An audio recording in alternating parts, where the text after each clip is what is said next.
আমি লাল শাক করবো আজকে। এই লাল শাকটা আমি বেছে নিয়ে নুন জলে ভিজিয়ে রেখেছি আধ ঘন্টার জন্য।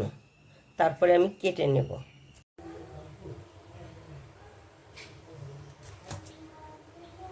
এখন আমি এই যে বিউলির ডালের বড়ি কয়টা আমি ভেজে নিচ্ছি।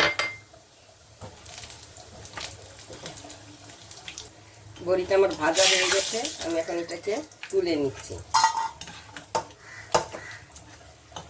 এখানে আমি শুকনো লঙ্কা ফোড়ন দিচ্ছি। এখানে আমি পেঁয়াজ দিয়ে দিলাম। লাল শাক করবো আমি।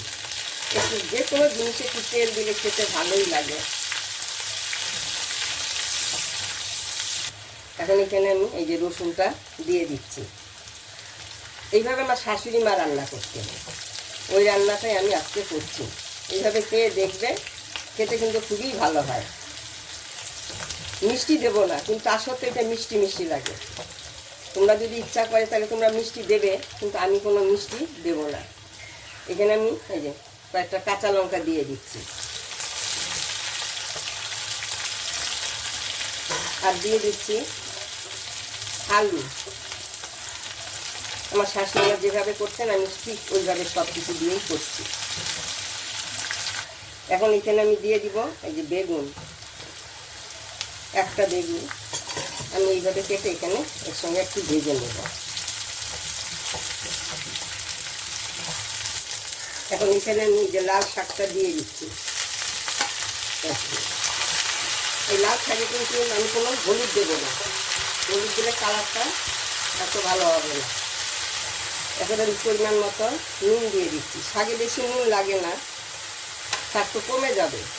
আলু বেগুনটা আছে ওই জন্য একটু নুনটা একটু বেশি দিয়েছি। যদি লাগে আমি যা দিয়েছি তাতে যদি হয়ে যাবে, না হলে আবার একটু দেবো।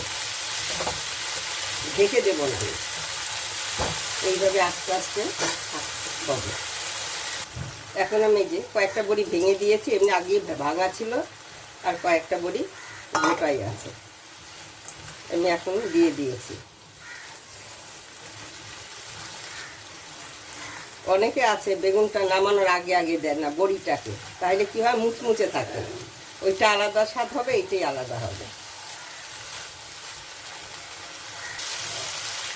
আমি একটু এই যে খুন্তিটা দিয়ে একটু এগুলোকে ভেঙে ভেঙে দিচ্ছি, আলু বেগুন, তাহলে কি হবে এই যে ইয়েটা শাকটা না আঠা আঠা হবে, ওই জন্য একটু ভেঙে ভেঙে দিচ্ছি আমি।